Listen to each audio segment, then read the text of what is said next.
Hai Sobat Rebahan, selamat datang di channel hiburan kaum rebahan.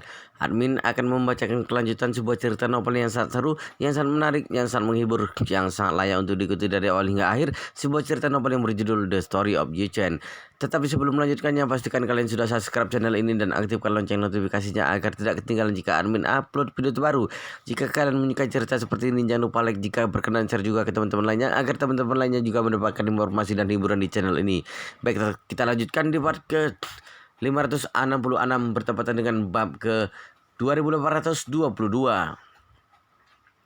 Begitu mengetahui bahwa ponsel Mai Chengxin tidak aktif, Su Chengpeng benar-benar sangat terkejut sampai tubuhnya hampir terjatuh ke lantai.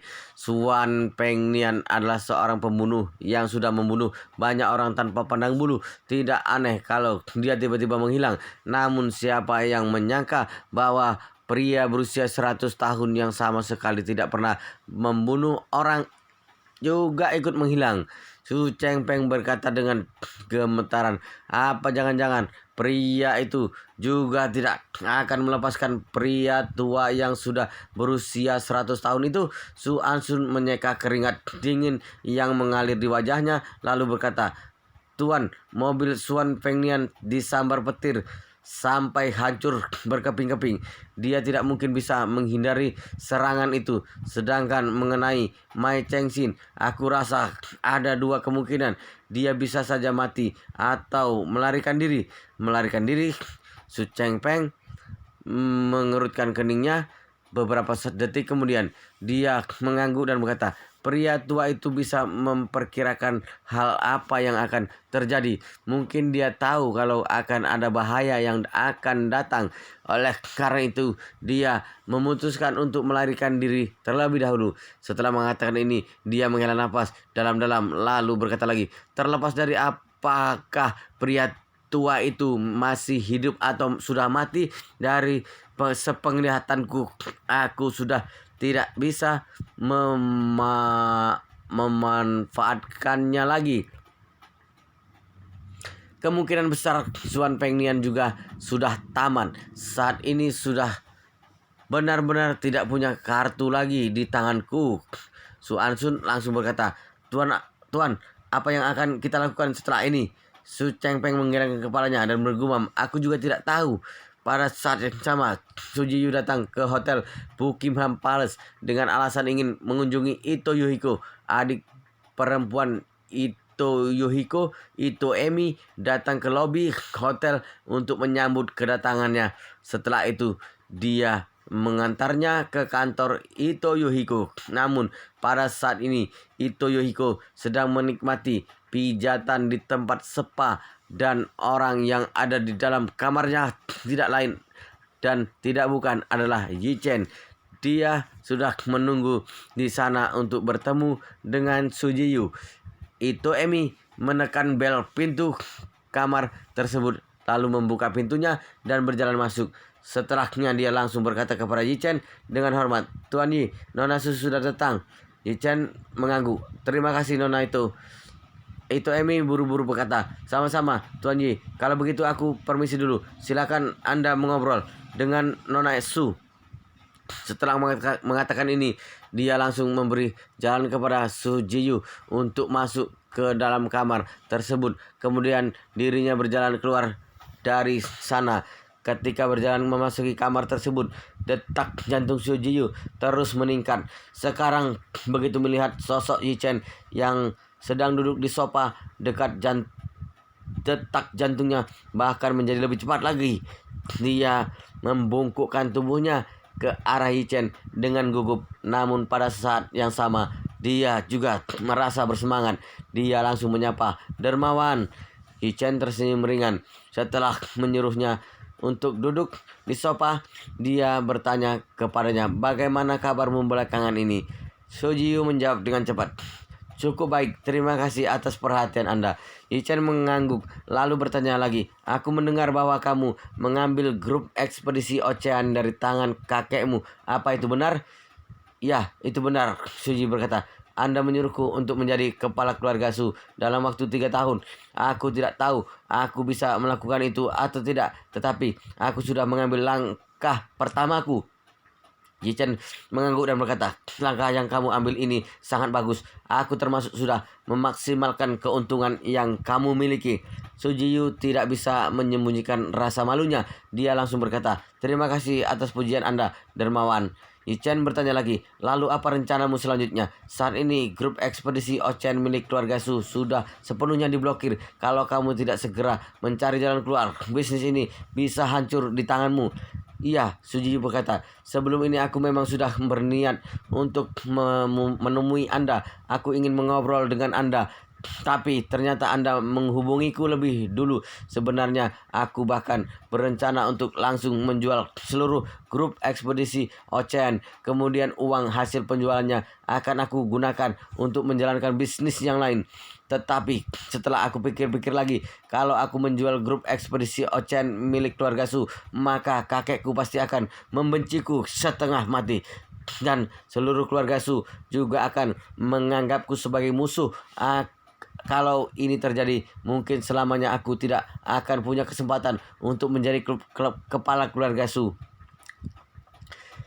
Yi Chen mengangguk setuju lalu berkata, iya kamu benar kalau kamu langsung menjual seluruh grup ekspedisi Ocean. Hal ini sama dengan hanya mengambil kompensasi dalam jumlah besar, kemudian putus hubungan dengan keluarga Su. Su Jiyu langsung bertanya, lalu apa Anda punya saran untukku? Yi Chen berkata, aku sedang bersiap untuk menjalankan bisnis grup ekspedisi Ocean. Saat ini aku mempunyai cukup dana di tanganku, tetapi aku tidak mempunyai sumber daya yang sudah jadi. Kalau kamu tertarik, kita bisa mendirikan perusahaan patungan bersama. Kamu akan mengambil seluruh sumber daya dari grup ekspedisi Ocean untuk dijadikan sebagai saham. Su Jiyu bertanya dengan antusias, apa aku akan bekerja sama langsung dengan Anda? Iya. Yi Chen mengangguk dan berkata lagi, tetapi untuk sementara ini aku tidak ingin mengungkapkan identitasku. Oleh karena itu, perusahaan grup ekspedisi Ocean ini harus membuat cangkang perusahaan baru sendiri, dan informasi pribadiku tidak akan ditampilkan di perusahaan ini.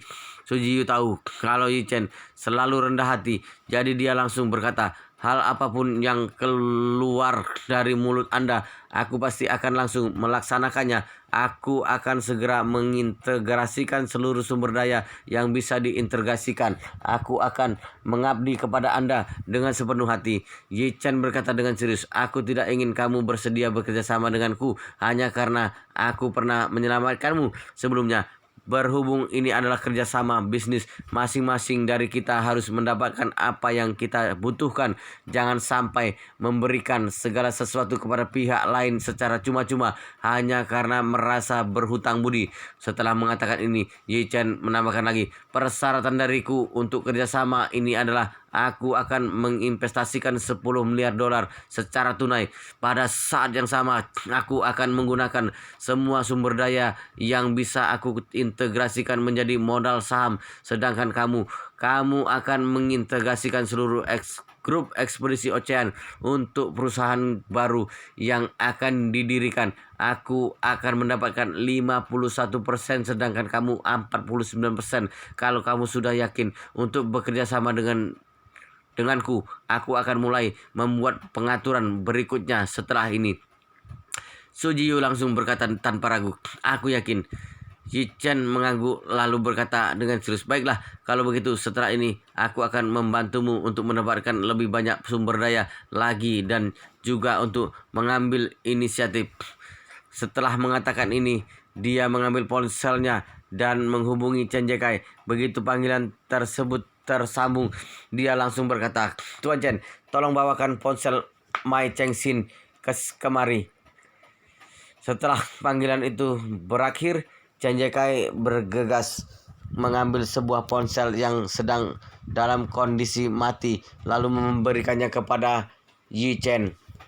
Yi Chen menerima ponsel tersebut dan langsung menyalakannya. Setelahnya dia mencari nama Su Chengpeng di daftar kontak, kemudian berkata kepada Su Jiyu, aku akan menghubungi kakekmu. Su Jiyu bertanya dengan terkejut, dermawan, Mengapa Anda menghubungi kakekku?" Yi Chen berkata sambil tersenyum, "Bukankah selama ini dia ingin menemukanku? Aku akan mengabulkan keinginannya." Jadi tepat ketika Su Chengpeng sedang menggaruk kepalanya karena merasa pusing dengan situasi yang dia hadapi saat ini di hadapan Su Jiyu dan Chen Jekai, Yi Chen langsung menekan tombol panggil pada ponsel yang ada di tangannya. Su Chengpeng yang sedang dalam keadaan tertekan tiba-tiba melihat ada panggilan masuk dari Mai Chengxin di ponselnya. Detik berikutnya dia langsung merasa sangat senang. Dia langsung berkata, "Aku rasa Mai Chengxin pasti baik-baik saja. Dia adalah orang yang sangat cerdik.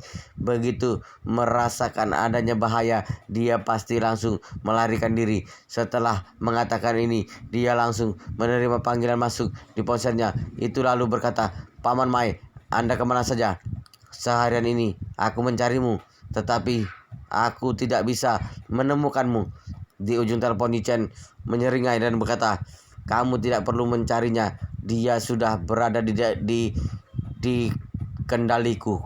Perkataan Yi Chen ini membuat jantung Su Chengpeng langsung berdegup kencang. Ponsel yang ada di tangannya sampai hampir terjatuh ke lantai. Setelah berusaha untuk menenangkan dirinya, dia bertanya dengan ragu-ragu, "Kamu ini siapa sebenarnya?" Yi Chen tersenyum dan berkata, "Tuan Su, kamu sudah bekerja sangat keras. Aku benar-benar merasa tersanjung karena kamu mengirim begitu banyak orang ke Jinling untuk menemukan keberadaanku. Oleh karena itu, aku berinisiatif menghubungimu untuk menyapamu." Tadinya Su Chengpeng mengira bahwa mungkin saja Mai Chengxin bisa memprediksi bahwa akan ada bahaya yang datang. Oleh karena itu dia memutuskan untuk melarikan diri. Tapi ternyata tanpa disangka orang yang menghubunginya ini ternyata adalah orang misterius yang sudah lama dia cari. Selama ini dia ingin menemukan orang itu. Dia benar-benar ingin menghabisinya. Tapi tiba-tiba orang ini menghubunginya. Orang itu juga mengetahui segala perbuatannya. Dia sama sekali tidak pernah menduga hal ini sebelumnya. Pada saat ini Su Chengpeng benar-benar gugup setengah mati. Dia bertanya kepadanya, apa tujuanmu sebenarnya?" Yi Chen tertawa dengan keras. "Apa tujuanku sebenarnya? Aku tidak punya tujuan apa-apa. Aku sudah menyelamatkan cucu laki-laki dan cucu perempuanmu. Aku bahkan juga menyelamatkan menantumu. Aku ini bisa dianggap sebagai dermawan keluarga Su. Mana mungkin aku punya niat buruk kepadamu. Justru aku ini sudah lama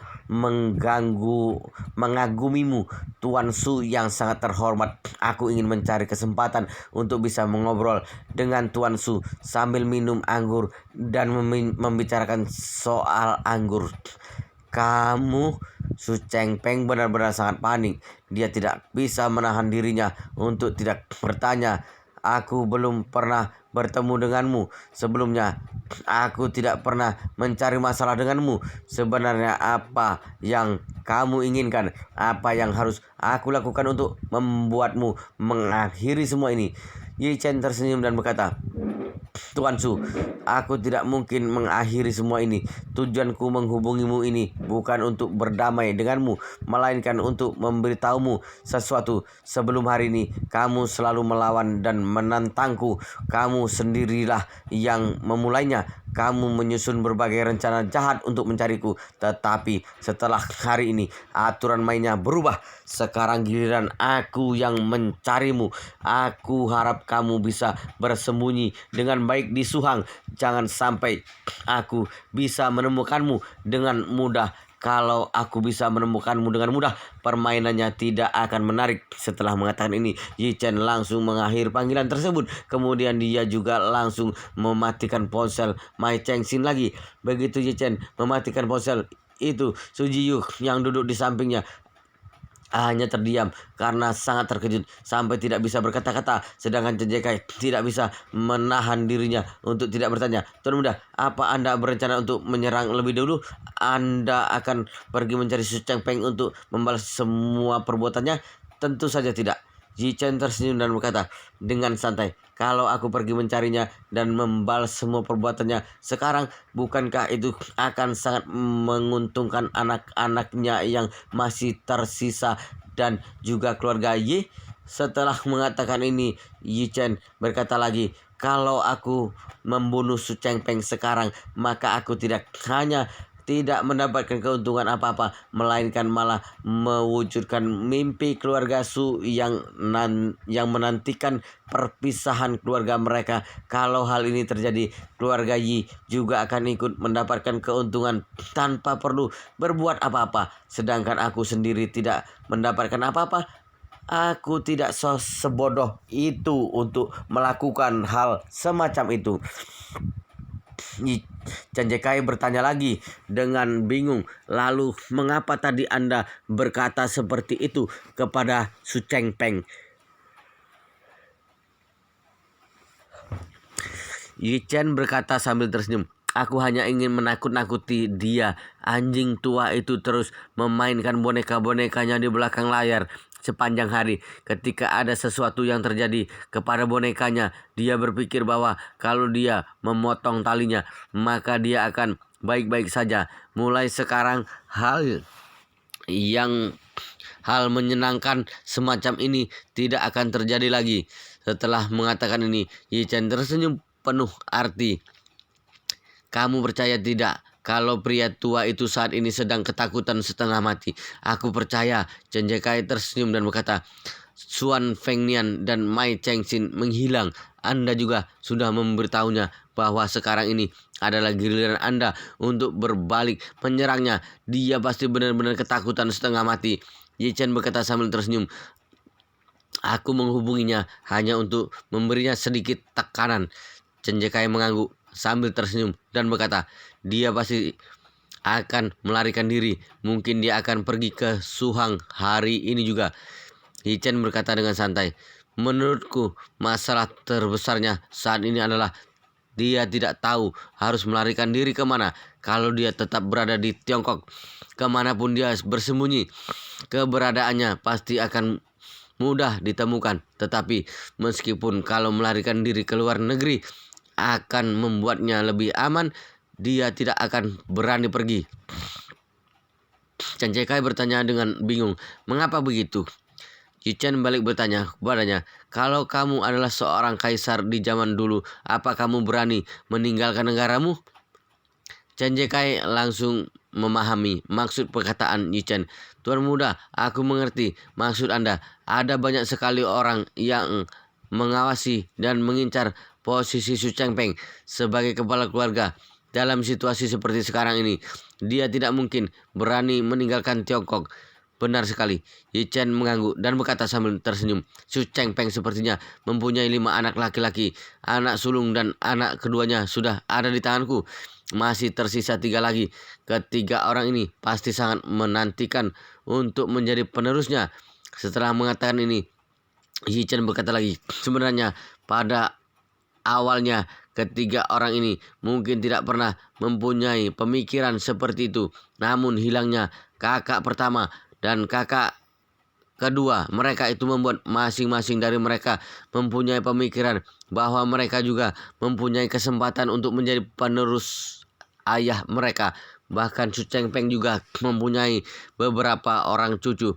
Para generasi yang lebih muda itu pasti juga sangat menantikan untuk bisa mengambil alih keluarga Su. Oleh karena itu, Su Chengpeng tidak akan pernah meninggalkan Tiongkok kecuali karena terpaksa. Karena begitu dia pergi, kemungkinan besar dia tidak akan bisa kembali ke sini lagi selamanya. Di keluarga kerajaan pada zaman dulu, banyak sekali anggota keluarga kerajaan yang diasingkan secara permanen. Alasannya adalah mereka yang berkuasa tidak ingin orang-orang ini kembali dan mengancam kekuasaan serta kedudukan mereka. Bahkan di zaman modern pun juga banyak terjadi insiden perebutan tahta di luar negeri. Biasanya saat presiden pergi ke luar negeri untuk melakukan kunjungan, orang berkuasa yang ada di negaranya melancarkan kudeta. Pada saat yang sama, mereka juga melakukan pertahanan secara ketat untuk tidak mengizinkan presiden kembali ke negara mereka. Akibatnya, presiden mereka terpaksa harus tinggal di pengasingan. Oleh karena itu, di hari Su Chengpeng meninggalkan Tiongkok itu merupakan awal dari penurunan tahtanya. Sejak tadi Su Jiyu sama sekali tidak berbicara. Setelah memandangi Yi Chen selama beberapa saat, dia baru membuka suara. "Dermawan, apa tujuan Anda menghubungi kakekku? Adalah untuk membuat dia terpaksa harus meminta bantuan kepadaku?" "Tepat sekali." Yi Chen mengangguk, kemudian berkata sambil tersenyum, "Saat ini kakekmu pasti merasa bahwa dirinya sedang dalam bahaya. Di sekitarnya sama sekali tidak ada orang hebat yang bisa melindunginya. Entah itu di Suhang, Yanjing, ataupun kota-kota lainnya yang ada di negara ini. Dia tidak bisa memastikan keselamatan dirinya. Dan di sisi lain, dia ingin terus mempertahankan kedudukannya di keluarga Su. Jadi berhubung dia tidak berani pergi ke luar negeri, satu-satunya pilihan yang dia miliki adalah dia harus berdamai denganku." Setelah menjeda perkataannya sejenak, Yi Chen menggoyang-goyangkan ponselnya di tangannya yang sedang dalam keadaan mati sambil berkata, "Tetapi tadi aku sudah memberikan sebuah ancaman kepadanya. Saat ini ponsel ini juga sudah aku matikan. Dia ingin berdamai, namun dia sama sekali tidak tahu bagaimana cara untuk menghubungiku. Satu-satunya hal yang bisa dilakukan adalah menemuimu." Setelah mengatakan ini, Yi Chen berkata lagi, "Kalau tujuan dia menemuimu adalah benar-benar untuk berdamai denganku, maka kamu bisa langsung menyanggupinya. Tetapi kamu tidak boleh terlalu baik kepadanya. Katakan saja bahwa kamu akan mengusahakan yang terbaik. Tapi kamu tidak bisa menjamin bahwa aku akan bersedia untuk berdamai." Su Jiyu ragu-ragu sejenak, kemudian bertanya, "Dermawan, apa Anda khawatir kalau dia akan menghalangi kita saat kita bekerja sama dalam bisnis grup ekspedisi Ocean?"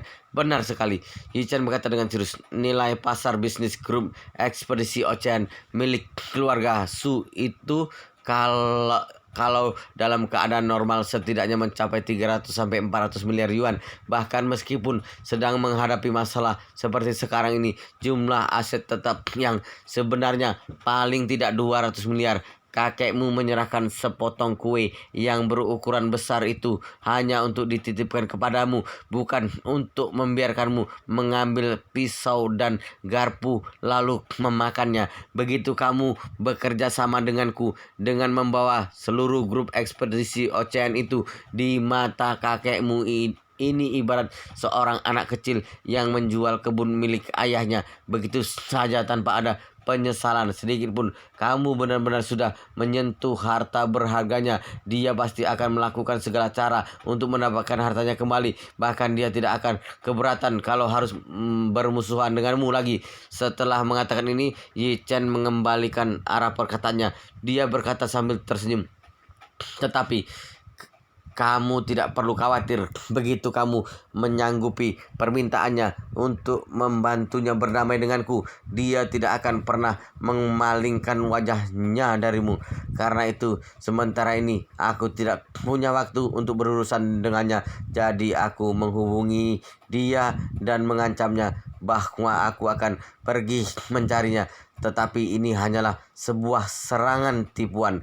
Jadi untuk sekarang ini dia masih aman. Setidaknya aku tidak akan menyentuhnya dan dia pasti akan menghubungkan kondisinya yang masih aman ini denganmu. Dia akan berpikir bahwa dia masih selamat. Ini karena bantuanmu. Dia akan menganggapmu sebagai jimatnya. Mana mungkin dia berani menghalangimu untuk bekerja sama denganku dengan menggunakan grup ekspedisi Ocean milik keluarga Su." Pada saat ini Su Jiyu baru mengerti bahwa tujuan Yi Chen menghubungi kakeknya untuk mengancamnya ternyata adalah untuk membuatnya takut kepada dirinya. Su Jiyu harus mengakui bahwa tindakan Yi Chen ini membuat hatinya sangat tersentuh. Tadinya dia sangat takut kalau dirinya tidak akan mampu mengurus grup ekspedisi ocean yang sangat besar itu. Dia takut kalau begitu masalah ini sudah tidak menjadi sorotan lagi, kakeknya akan menggunakan trik yang sama lagi.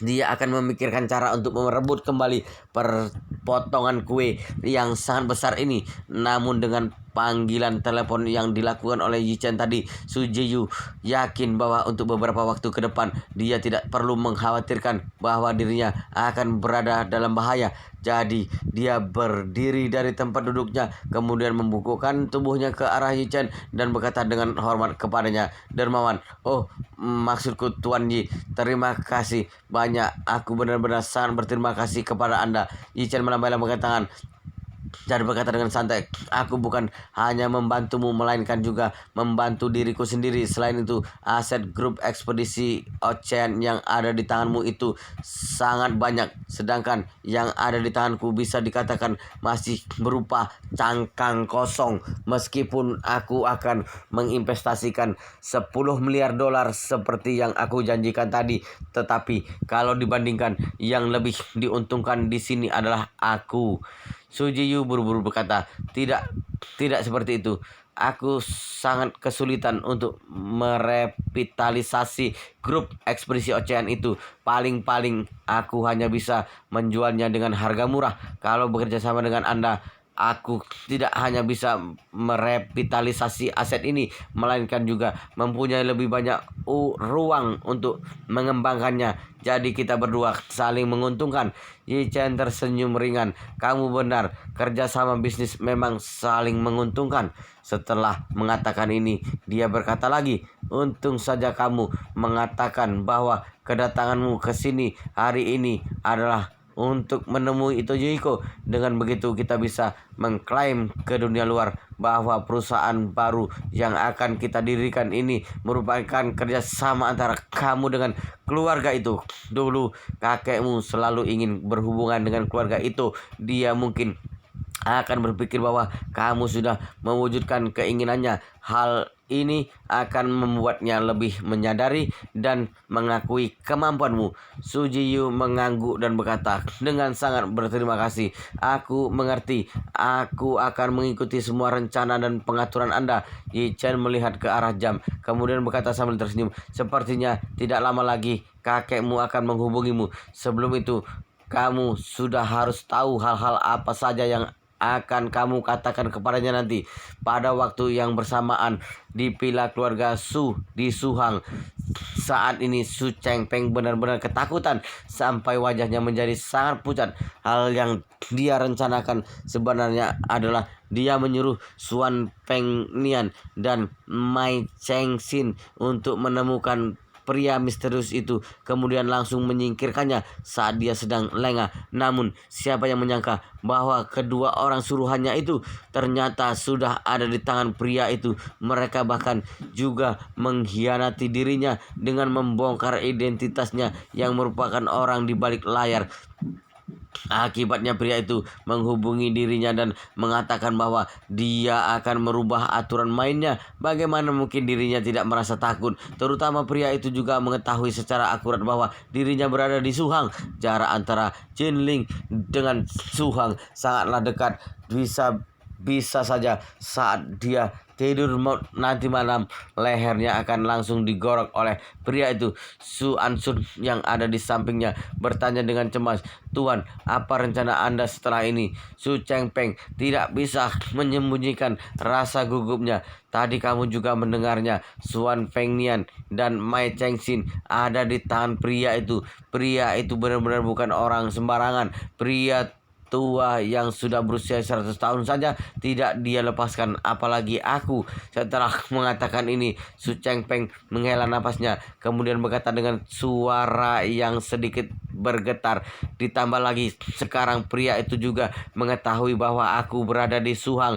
Ini adalah hal yang paling berbahaya." Su Ansun buru-buru berkata, "Tuan, menurut pendapatku, Prioritas utama kita sekarang adalah pergi ke Suhang sesegera mungkin. Suhang sangat dekat dengan Jinling. Kalau pria itu ingin datang ke sini, dia harus perlu menempuh perjalanan sekitar 3 sampai 4 jam menaiki mobil. Su Chengpeng mengangguk kemudian bergumam, "Aduh, sebenarnya pergi ke Suhang bukanlah hal yang sulit. Hanya saja setelah pergi dari sini, kita akan pergi kemana?" Su Ansun langsung berkata, "Tuan, bagaimana kalau kita kembali ke Yanjing saja?" Su Chengpeng berkata dengan sedikit tertekan, "Meskipun kembali ke Yanjing, aku belum tentu aman di sana. Biar bagaimanapun, kekuatan pria itu benar-benar tidak dapat diprediksi. Sebelum ini saja, dia bisa menculik Su Saude secara diam-diam di depan mata Tuan He. Dia bisa saja menggunakan trik yang sama untuk menculikku juga." Setelah mengatakan ini, Su Chengpeng berkata lagi, "Sekarang ini tidak ada tempat yang aman untukku. Bahkan meskipun aku melarikan diri sampai ke Nanhai pun, begitu dia mengetahui keberadaanku, dia bisa langsung pergi ke sana hanya dengan menempuh perjalanan sekitar 3 jam dengan menaiki pesawat." Pada saat ini, Tuan He yang sejak tadi hanya diam saja dan tidak berbicara tiba-tiba membuka suara, "Tuan Su, bagaimana kalau untuk sementara ini Anda pergi ke Maladewa saja? Selain untuk bersembunyi dari pria itu, Anda juga bisa sekalian bersantai selama beberapa hari." Cuaca di Suhang akhir-akhir ini benar-benar memanas, sedangkan cuaca di Maladewa sangat nyaman. Selain itu, lokasi Maladewa sangat jauh dari sini dan juga merupakan pulau terpisah. Kita bisa mengatur penjagaan yang ketat untukmu di sana. Setelah mengatakan ini, Tuan He menambahkan lagi, "Di negara kepulauan seperti Maladewa, kecuali pulau ibu kota dan beberapa pulau besar, pemerintah setempat telah menjual semua pulau yang bisa dijual dan juga menyewakan semua pulau yang bisa disewa. Untuk pulau yang disewakan dan dijual itu, seluruh pemerintah setempat termasuk polisi nasional dan tentara nasional sama sekali tidak bisa mengirim petugas mereka untuk pergi ke sana. Pulau yang disewakan dan dijual itu sepenuhnya menjadi hak sang penyewa dan pembeli. Mereka bebas mengoperasikannya semua mereka tanpa ada seorang pun yang menghalangi. Kalau Anda bersedia pergi ke sana, aku bisa meminta bantuan kepada juniorku untuk mempekerjakan beberapa tentara bayaran dari timur, tengah, dan barat. Sea Service LLC di Amerika mempunyai sejumlah besar tentara bayaran yang sudah menjalani pelatihan ketat. Anda bisa langsung menyewa ratusan tentara dari Sea Service LLC untuk menjaga pulau yang Anda tinggali. Aku bisa menjamin bahwa tidak akan ada seorang pun yang bisa menerobos masuk ke keselamatan Anda benar-benar sangat terjamin. Meskipun keluarga Su masih belum bisa menjalankan bisnis mereka di seluruh dunia, tetapi mereka mempunyai rumah yang tersebar di seluruh dunia. Di seluruh negara maju pasti terdapat properti milik keluarga Su. Oleh karena itu, kemampuan keluarga Su pergi, mereka pasti mempunyai rumah di sana. Apalagi di negara dan pulau-pulau terkenal yang bisa dikunjungi saat liburan seperti Maladewa, Phuket, Bali, dan Tahiti. Tidak perlu ditanya lagi, sudah pasti mereka juga punya rumah di sana. Saat ini keluarga Su sudah mempunyai beberapa pulau di Maladewa. Mereka sudah membelinya sejak dulu. Beberapa di antara pulau tersebut telah mereka kembangkan menjadi hotel mewah kelas atas. Ada juga satu pulau yang sudah selesai mereka kembangkan tetapi tidak mereka gunakan untuk komersial. Pulau itu sengaja mereka siapkan untuk dijadikan tempat tinggal bagi keluarga Su sendiri jika berlibur ke sana. Saat ini sebelum memasuki bulan pertama penanggalan lunar, Cuaca di Suhang masih cukup dingin dan lembab, tetapi cuaca di Maladewa yang dilewati oleh garis khatulistiwa memang sangat nyaman, benar-benar pas untuk mengisi liburan jangka pendek dan panjang. Selain itu, seperti yang dikatakan oleh Tuan He, di negara kepulauan seperti Maladewa, pemerintah pun sama sekali tidak mampu untuk mengontrol begitu banyak pulau yang ada. Pada dasarnya, pulau yang sudah dijual benar-benar sepenuhnya menjadi milik sang pembeli. Mereka bebas mengoperasikan semua semau mereka. Bahkan meskipun ada beberapa tempat yang tidak diizinkan oleh hukum dan aturan setempat, selama mereka mau mengeluarkan sedikit uang, mereka benar-benar bebas melakukan apapun yang mereka inginkan. Oleh karena itu, begitu pergi ke Maladewa, mereka bisa membangun sistem pertahanan yang sangat ketat dalam waktu yang singkat. Tidak berlebihan untuk mengatakan bahwa begitu tentara bayaran dari XE Service LLC dikerahkan, kemampuan sistem pertahanan tersebut akan menjadi sangat kuat. Mungkin tentara setempat pun juga tidak akan bisa masuk. Namun Tuan He memang benar-benar mempertimbangkan soal keamanan dengan sangat teliti. Tetapi dia mengabaikan soal karakter Su Chengpeng dan situasinya di dalam keluarganya. Kalau Su Chengpeng masih mempunyai solusi lain selain meninggalkan negara ini, dia pasti memilih untuk tetap berada di sini dan tidak akan pernah mau meninggalkan negaranya. Pergi ke luar negeri untuk melarikan diri adalah pilihan terakhir yang akan dipilih oleh Su Chengpeng. Dia benar-benar menganggap itu sebagai jalan keluar terakhir, karena dia tahu betul kalau begitu dirinya meninggalkan Tiongkok, kendali atas keluarga Su tidak lagi berada di tangannya. Bahkan keluarga Su bisa saja menjadi hancur berantakan. Selain itu, begitu dia pergi, ada kemungkinan bahwa dia tidak akan bisa kembali lagi. Bahkan meskipun pria misterius itu sudah tidak mengejarnya lagi, begitu anak-anaknya mendapat keuntungan dari kerugiannya, mereka tidak akan membiarkan dirinya kembali lagi ke Tiongkok. Kalau hal ini terjadi, dirinya benar-benar akan mendapat serangan dari berbagai arah. Begitu memikirkan hal ini, Su Chengpeng langsung menggertakkan giginya dan berkata kepada Su Ansun serta Tuan He, "Aku tidak akan pergi kecuali karena terpaksa. Aku benar-benar tidak bisa meninggalkan Tiongkok." Su Ansun bertanya dengan gugup, "Tuan, pria misterius itu sangat kuat. Bagaimana cara kita menghadapinya?" Su Chengpeng berpikir sejenak. Setelah dia langsung berkata dengan sungguh-sungguh, "Saat ini yang bisa menolongku hanyalah Su Jiyu." Su Chengpeng sangat mengerti. Satu-satunya orang yang bisa menghentikan pria misterius itu adalah cucu perempuannya sendiri, yaitu Su Jiyu. Dia berkata kepada Su Ansun dan Tuan He, kalau Su Jiyu bersedia untuk membujuk pria itu, dia pasti bisa membuatnya menyerah atau mengurungkan niatnya untuk mengejarku.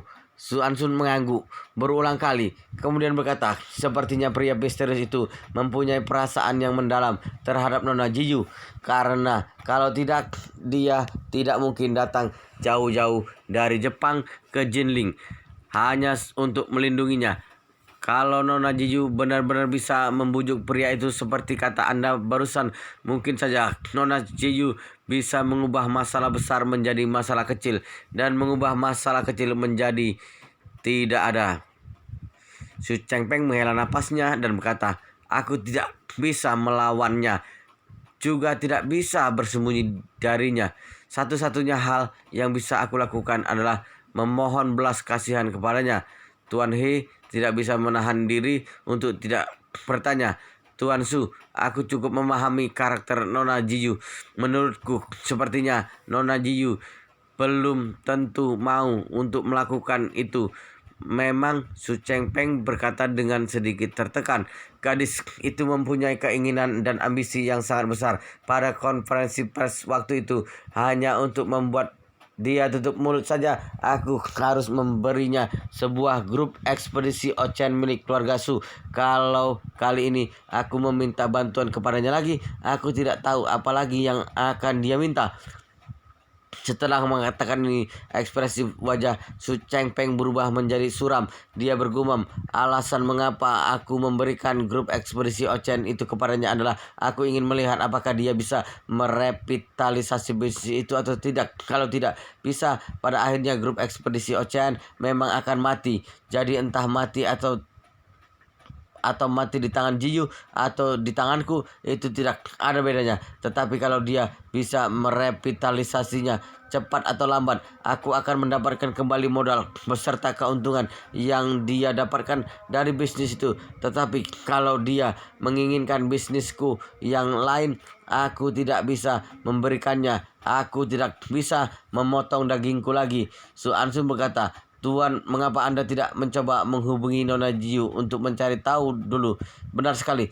Su Chengpeng langsung mengangguk dan berkata, baiklah, aku akan menghubunginya sekarang juga. Oh iya, Ansun, aku menyuruhmu untuk terus mengawasi tindakannya akhir-akhir ini.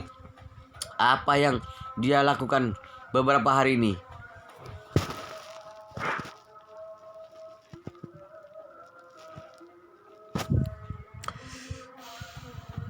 Su Ansun langsung berkata, Tuan, Nona Jiu hari ini pergi ke hotel Buckingham Palace. Apa? Su Chengpeng langsung mengerutkan keningnya dan bertanya dengan tegas, untuk apa? Jangan bilang dia pergi ke sana untuk membicarakan soal kerjasama dengan keluarga Yi. Su Ansun memberikan penjelasan, bukan, dia pergi ke sana bukan untuk membicarakan soal kerjasama dengan keluarga Yi, melainkan untuk membicarakan soal kerjasama dengan keluarga itu. Anda tahu sendiri, belakangan ini Ito Yuhiko menginap di hotel Buckingham Palace. Su Chengpeng langsung menghela napas lega. Lalu dia mengangguk dan berkata, aku hampir lupa soal itu. Su Shaodao ingin bertemu dengan Ito Yuhiko, tetapi dia malah menghilang di hotel Buckingham Palace. Sekarang Jiyu juga pergi ke sana untuk menemuinya. Apakah Ito Yuhiko mau menemui dia? Su Ansun mengangguk dan berkata, berdasarkan informasi yang diberikan oleh anak buahku, begitu Nona Jiyu tiba di hotel Buckingham Palace, dia disambut oleh adik perempuan Ito Yuhiko, Ito Emi, di lobi hotel itu. Apa? Su Chengpeng bertanya dengan bingung. Jadi Ito Yuhiko mau menemui dia? Su Ansun berkata lagi, anak buahku membuntuti mereka. Nona Jiyu benar-benar memasuki kamar itu Yuhiko. Su Chengpeng benar-benar terkejut. Dia tidak bisa menahan diri untuk tidak berkata dengan sangat emosional. 3 keluarga besar di Tokyo saling bersaing setelah keluarga itu memenangkan persaingan itu. Bahkan meskipun grup ekspedisi Ocean kita tidak sedang dihukum seperti sekarang pun, Ito Yuhiko tidak mau bekerja sama dengan kita. Su Shaodao yang merupakan putra tertua di keluarga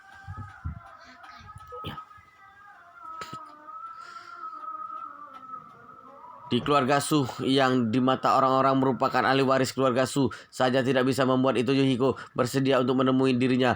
Tidak disangka, ternyata Su Jiyu bisa melakukannya. Su Ansun mengangguk dan berkata, Nona Jiyu sangat berbakat dan juga cerdas. Kepasihan lidahnya sama sekali tidak bisa dibandingkan dengan anak muda lainnya. Selain itu, saat ini dia sudah sepenuhnya menguasai grup ekspedisi Ocean milik keluarga Su. Mungkin Ito Yuhiko mau menjalani kerjasama dengan Nona Jiyu karena termakan oleh bujukannya. Su Chengpeng berkata dengan gembira, kalau benar begitu, mungkin bisnis grup ekspedisi Ocean benar-benar bisa direvitalisasi. Ternyata Jiyu cukup hebat juga. Setelah mengatakan ini, dia segera mengambil ponselnya lalu mengirim sebuah pesan kepada Jiyu. Isi pesannya adalah, Jiyu, kalau kamu tidak sedang sibuk, tolong hubungi kakek. Begitu membaca pesan ini, Su Jiyu langsung memberitahu Yi Chen. Setelahnya dia bertanya, Tuan Yi, bagaimana kalau aku langsung menghubunginya sekarang? Yi Chen mengangguk sambil tersenyum dan berkata, boleh, mari kita lihat apa yang akan dia katakan. Su Jiyu langsung menghubungi Su Chengpeng. Panggilan itu langsung tersambung. Di ujung telepon Su Chengpeng bertanya kepadanya dengan berpura-pura khawatir. Jiyu, bagaimana keadaanmu belakangan ini? Apa kamu menghadapi satu masalah yang sekiranya membutuhkan bantuan kakek? Su Jiyu berkata dengan nada bicara yang tenang. Cukup baik. Saat ini aku sedang mencari cara untuk merevitalisasi bisnis grup ekspedisi Ocean. Aku menghargai niat baik Anda, tapi aku tidak membutuhkan bantuan Anda. Su Chengpeng menghela nafasnya, kemudian berkata dengan rasa bersalah. Selama beberapa hari ini kakek tidak bisa makan dan tidur dengan nyenyak. Hati kakek dipenuhi dengan rasa bersalah terhadapmu dan ibumu. Pada saat yang bersamaan kakek juga terus memikirkan bagaimana cara kakek menembus kesalahan kakek kepada kalian berdua. Kebetulan hari ini Ansun membicarakan soal Maladewa. Kakek jadi kepikiran untuk memberikan pulau di Maladewa yang disimpan khusus untuk keluarga Su kepadamu. Dengan begitu kamu dan ibumu bisa pergi ke sana untuk beristirahat dan bersantai. Meskipun pulau di Maladewa harganya sangat mahal, tetapi pulau itu tidak begitu berharga. Pulau yang dikembangkan oleh keluarga Su itu, meskipun mereka hanya membayar puluhan juta dolar kepada pemerintah Maladewa untuk mendapatkan hak pakai selama 100 tahun, tetapi mereka harus mengeluarkan uang yang jauh lebih banyak untuk membangun dan mengembangkan pulau itu. Satu pulau tidak hanya membutuhkan satu set lengkap desain arsitektur, tetapi juga membutuhkan sejumlah besar dekorasi mewah dan juga satu set lengkap perlengkapan set dermaga, helipad, telepon satelit dan lainnya, bahkan pembangkit independen dan alat desalinasi juga diperlukan. Oleh karena itu, keluarga Su sudah menginvestasikan hampir 3 miliar yuan untuk membangun satu set pulau yang lengkap.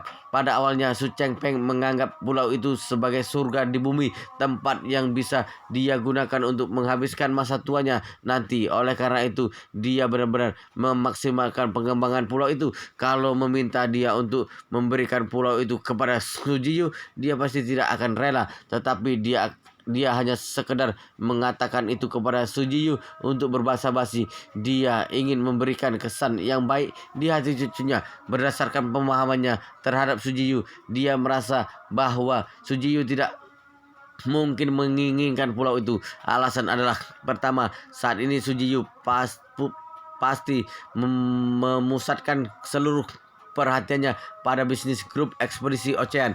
Kalau memintanya pergi ke Maladewa, dia pasti tidak akan tertarik. Kedua, ibu Su Jiyu, Du Haiking, saat ini mungkin masih sangat membenci dirinya. Kalau memintanya untuk pergi ke pulau untuk bersantai dan berlibur, Du Haiking pasti tidak akan mau. Benar saja. Begitu mendengar perkataan Su Chengpeng ini, Su Jiyu langsung mengerutkan keningnya. Dia tidak bodoh.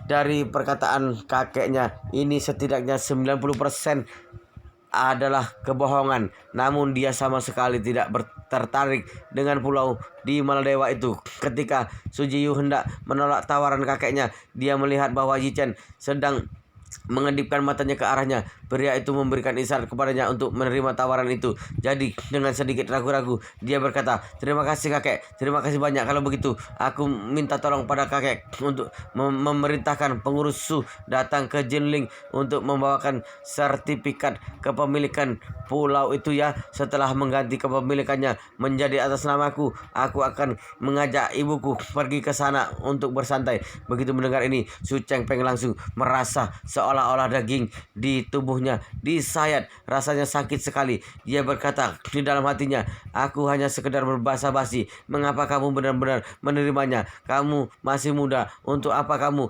menginginkan pulau yang cocok untuk digunakan oleh orang tua yang sudah pensiun? Kalau kamu mengambil pulau itu, lalu bagaimana denganku? Nanti aku tidak mungkin bisa membangunnya dari awal lagi, bukan? Begitu memikirkan hal ini, dia buru-buru berkata, Jiyu, pengertian kepemilikan pulau itu hanya bisa diurus di Maladewa langsung. Hal ini cukup merepotkan, tetapi kamu dan ibumu bisa pergi ke sana dulu untuk beristirahat. Otak Su Jiyu berputar dengan cepat. Dia langsung berkata, kalau begitu justru lebih praktis saat aku pergi ke sana. Aku bisa sekalian mengurus pergantian kepemilikan pulau itu. Setelah mengatakan ini, dia menambahkan satu kalimat lagi. Kakek, Anda tahu sendiri, ibuku masih marah kepada Anda. Kalau pulau itu merupakan atas nama Anda, dia pasti tidak mau ke sana. Tetapi kalau pulau itu atas namaku, situasinya akan berbeda. Su Chengpeng hanya bisa berkata sambil menggertakkan giginya.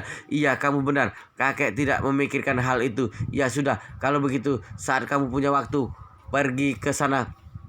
Kakek akan memerintahkan Ansun untuk pergi ke sana juga untuk mengurus segala prosedur pergantian kepemilikan. Setelah mengatakan ini, Su Chengpeng langsung berkata lagi, "Oh iya, Jiyu, saat ini kakek sedang membutuhkan bantuanmu." Su Jiyu berkata, "Bantuan apa?" "Kakek, katakan saja." Su Chengpeng berkata dengan cepat. "Jadi begini, dermawanmu itu barusan menghubungi kakek. Sepertinya dia mempunyai kesalahpahaman terhadap kakek. Percakapan kami di telepon tidak terlalu menyenangkan. Oleh karena itu, kakek ingin meminta bantuanmu untuk mengajak dia berdamai. Setelah ini, masing-masing dari kami hanya akan mengurusi urusan kami sendiri-sendiri dan tidak akan mencampuri urusan satu sama lain lagi. Kamu bisa tidak?" Begitu mendengar perkataan kakeknya ini, Su Jiyu langsung menatap ke arah Yi Chen. Dia menyadari bahwa Yi Chen sangat mengerti kalau kakeknya adalah orang yang sangat licik. Dia mengatakan bahwa kakeknya akan mencarinya untuk meminta bantuan kepadanya. Dia sama sekali tidak menyangka bahwa kakeknya benar-benar melakukan hal yang diprediksi oleh Yi Chen. Namun dia tidak mengetahui hal apa yang telah diperbuat oleh kakeknya sehingga Yi Chen marah kepadanya. Juga tidak mengetahui bahwa kakeknya telah mengirim seorang ahli ilmu hitam di Jinling untuk membunuh Yi Chen. Jadi dia tidak langsung menyanggupi permintaannya, melainkan bertanya kepadanya terlebih dahulu. "Kakek, Anda mengatakan bahwa dermawanku mempunyai kesalahpahaman terhadap Anda. Apa Anda bisa memberitahuku secara spesifik mengenai kesalahpahaman itu? Kalau aku menyanggupi permintaan Anda, aku harus memahami permasalahannya dengan jelas terlebih dahulu. Dengan begitu, aku bisa menemukan poin utama yang harus aku sampaikan kepada dermawan." Su Chengpeng sedikit ragu-ragu setelah menghela napas beberapa kali. Dia baru berkata, "Sebenarnya itu bukan kesalahpahaman." Intinya kakek sempat merasa bingung untuk sementara waktu. Kakek memanggil seorang ahli ilmu hitam dari Inggris lalu mengirimnya ke Jinling untuk mencari keberadaan dermawanmu. Setelah berbicara sampai di sini, Su Chengpeng lanjut menjelaskannya lagi. "Sebenarnya kakek tidak berniat untuk menyakiti dermawanmu itu. Kakek hanya ingin menemukan dia dan mengajaknya untuk mengobrol secara langsung. Tetapi mungkin ahli ilmu hitam yang kakek panggil itu mengerahkan kekuatannya terlalu banyak sehingga dia membunuh banyak orang yang tidak bersalah di Jinling. Dia juga mencoba untuk membunuh dermawanmu, tetapi semua ini adalah ide orang itu sendiri dan dermawan tidak mengetahui hal ini. Dia berpikir bahwa kakek mengirim orang itu untuk membunuhnya. Oleh karena itu dia marah kepada kakek." Begitu mendengar ini, Su Jiyu langsung tertegun. Dia tidak menyangka bahwa kakeknya ternyata masih berani untuk menjalankan trik kotor seperti itu. Ditambah lagi, trik kotor yang dijalankan ini bahkan lagi ditunjukkan kepada dirinya, melainkan kepada dermawannya. Dalam sekejap, hal ini langsung membuatnya sangat marah. Dia berkata, "Mengapa kamu mengirim seseorang untuk membunuh dermawanku?" Su Chengpeng mendapati bahwa cara Su Jiyu memanggil dirinya sudah berganti dari Anda menjadi kamu. Dari sini dia langsung menyadari bahwa Su Jiyu pasti sangat marah kepadanya. Jadi dia buru-buru menjelaskan niat awal kakek tidak seperti itu. Itu semua adalah ide orang itu sendiri. Dia ingin memamerkan kemampuannya yang dia miliki. Su Jiyu langsung bertanya balik, "Kamu pikir aku akan percaya? Kamu bahkan pernah memerintahkan seorang pembunuh untuk membunuh ibuku, apalagi untuk membunuh dermawanku. Kamu tidak akan ragu untuk melakukannya?"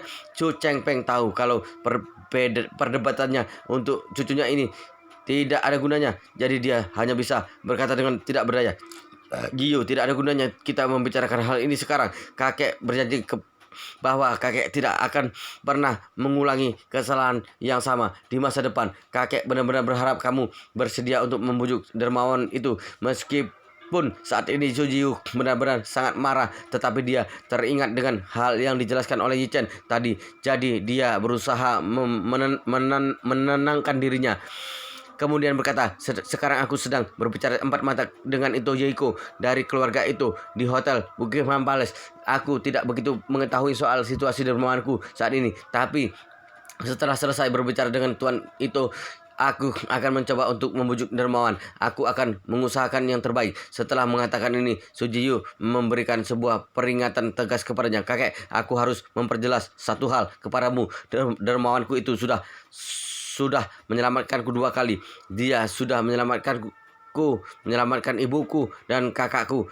Kebaikannya itu tidak akan pernah bisa aku balas seumur hidupku. Di dalam hatiku dia jauh lebih penting darimu. Meskipun Su Chengpeng merasa sangat kesal saat mendengar perkataan cucunya ini, tetapi dia tidak berani mengatakan apa-apa saat ini. Dia tahu bahwa perkataan Su Jiyu ini sungguh-sungguh di dalam hati Su Jiyu. Dirinya sudah bukan lagi seorang kakek yang menyayangi dirinya, melainkan merupakan musuhnya. Oleh karena itu, saat Su Jiyu mengatakan kalimat semacam itu, dia tidak terkejut. Namun hal yang membuatnya terkejut adalah sikap Su Jiyu yang sangat tegas dalam menghadapi dirinya. Sepertinya perilaku cucunya ini sudah berubah menjadi lebih sederhana dan kasar. Meskipun dia merasa sangat kesal, tetapi di sisi lain dia juga merasa sangat lega ketika mendengar bahwa Su Jiyu bersedia untuk membujuk dermawannya, dan Su Jiyu juga mengatakan bahwa dia akan mengusahakan yang terbaik. Berhubung tujuannya sudah tercapai, dia tidak lagi memusingkan masalah itu. Dia langsung mengubah topik pembicaranya. Oh ya Jiyu, bagaimana perbincanganmu dengan Ito Yoiko? Pria itu selama ini selalu ingin bekerja sama dengan kita. Dia ingin cepat-cepat keluar dari Asia dan mendunia bersama kita. Tetapi sejak kejadian di Tokyo, sepertinya dia sudah tidak begitu menyukai kita lagi. Wow, luar biasa sekali guys, ceritanya sangat seru, sangat menarik, sangat membuat kita penasaran jika tidak mengetahui cerita kelanjutannya. Tetapi sepertinya di bab ini sampai di sini dulu, dan kita akan lanjutkan di bab berikutnya di video selanjutnya. Pastikan kalian sudah subscribe channel ini dan aktifkan lonceng notifikasinya agar tidak ketinggalan jika admin upload video terbaru. Jika kalian menyukai cerita seperti ini, jangan lupa like, jika berkenan share juga ke teman-teman lainnya agar teman-teman lainnya juga mendapatkan informasi dan hiburan di channel ini. Baik, kita lanjutkan di bab berikutnya di video selanjutnya.